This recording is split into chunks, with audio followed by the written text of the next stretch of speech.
داعی کے مزاج میں، اس طبیعت میں درگزر ہونا چاہیے. یہ فرمایا کہ جب تم کسی کے اندر غلطی کو دیکھو تو اس کی قربانیوں کو دیکھو. کیونکہ ایسا سمجھتے تھے ہمارے کام کا مزاج ہے خوبیوں کا لین دین، خوبیوں کا لین دین. ہمارے کام کا مزاج ہے خوبیوں کا لین دین. خوبیاں دیکھو، خرابیاں مت دیکھو. لوگوں کے اندر خوبیاں دیکھو، خرابیاں مت دیکھو. لوگوں کے اندر خوبیاں دیکھو، خرابیاں مت دیکھو. اعلان کر کے لوگوں کے اندر کی خوبیاں تلاش کی جاتی ہیں. ایک جنازہ لایا گیا، لا کے رکھا گیا. آپ سے آ کر کہا گیا کہ جنازہ آیا ہے، نماز پڑھا دیجیے. آپ تشریف لائے. وہ جنازہ تھا بہت برے آدمی کا، جنازہ تھا برے آدمی کا. اپنی برائی میں مشہور تھا وہ آدمی، اور اس برائی کے اندر مشہور تھا. حضرت عمر نے فرمایا کہ آپ اس کی نماز مت پڑھائیے، اس کی نماز آپ نہ پڑھائیے. ہم میں سے کوئی اس کی نماز پڑھا کے دفن کر دے گا اس کو، آپ نہ پڑھائیے. آپ اس کی نماز نہ پڑھائیے. ہم میں سے کوئی اس کی نماز پڑھا کے اس کو دفن کر دے گا، آپ نماز نہ پڑھائیے. آپ تشریف لائے جنازے پر. آپ نے اعلان کیا لوگوں میں کہ تم میں سے کسی نے اس مرنے والے کو کوئی نیک عمل کرتے ہوئے دیکھا ہے؟ ایک ساتھ ہی کھڑے ہو عرض کیا کہ ہاں، اس مرنے والے نے اللہ کے راستے میں ایک رات پہرا دیا ہے. آدمی بہت برا، برائی میں مشہور، لیکن ایک رات اللہ کے راستے میں پہرا دیا. آپ نے فرمایا صحابہ سے جو آنکھ اللہ کے راستے میں پہرا دینے میں جاگی ہے وہ جہنم کی آگ نہیں دیکھے گی. جو آنکھ اللہ کے راستے میں پہرا دینے میں جاگی ہے جہنم کی آگ نہیں دیکھے گی.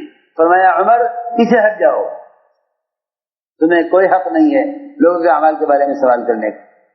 عمر پیچھے ہٹ جاؤ، تمہیں کوئی حق نہیں لوگوں کے اعمال کے بارے میں سوال کرنے. کون کیسا ہے، کون کیسا ہے، کون کیسا ہے، تمہیں اس سے سوال کرنے کا کوئی حق نہیں ہے.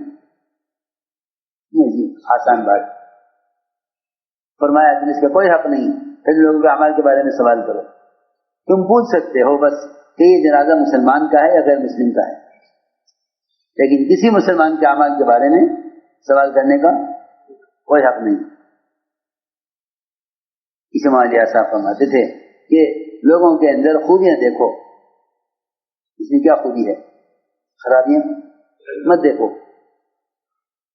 کیونکہ بات یہ ہے کہ جو مسلمان کی کمزوری تلاش کرے گا، جو مسلمان کی کمزوری تلاش کرے گا وہ آدمی خود گناہوں سے بچ نہیں سکتا، وہ خود گناہوں سے بچ نہیں سکتا. جو مسلمان کی عیب تلاش کرے گا وہ اس عیب مبتلا ہوئے بغیر نہیں مرے گا. مسلمان کے عیب کی تجسس مت کرو. قرآن نے صاف منع کیا ہے ولا تجسسوا، کسی کا عیب، کسی عیب جوئی مت کرو، کسی کا عیب تلاش مت کرو، کسی کا عیب تلاش مت کرو. اگر نظر آ جائے تو چھپاؤ،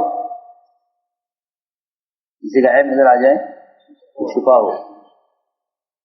عمر رضی اللہ تعالیٰ عنہ اپنے ساتھیوں کے ساتھ بیٹھے ہوئے تھے، کمرہ بھرا ہوا لوگوں سے. حضرت عمر کے سامنے کوئی صاحب بیٹھے تھے مجمع میں، ان کا ریا خارج ہو گیا، وضو ٹوٹ گیا. حضرت عمر کو بدبو آئی، ناگواری ہوئی. اور صحیح بات ہے، مجلس میں بیٹھ کے ایسا نہیں کرنا چاہیے. فرشتوں کو بھی تکلیف ہوتی ہے مسجد میں اور لوگوں کو بھی تکلیف ہوتی ہے. حضرت عمر کو غصہ آیا ان کے مجلس میں، حالانکہ یہ انسان کی ایک ایسی ضرورت ہے جس کو انسان قابو نہیں کر سکتا. حضرت عمر کو غصہ آ گیا. حضرت عمر نے فرمایا جس نے یہ کیا ہے وہ اٹھے اور وضو کر کے آئے. جس نے یہ کیا ہے اٹھے اور وضو کر کے آئے. اب ایک آدمی سب کے درمیان اٹھ کے جائے، سب دیکھیں گے اس نے یہ کیا ہے، جی ہاں، آج کل تو مزاج یہ ہے نا کہ کسی مسلمان کی کوئی کمزوری نظر آ جائے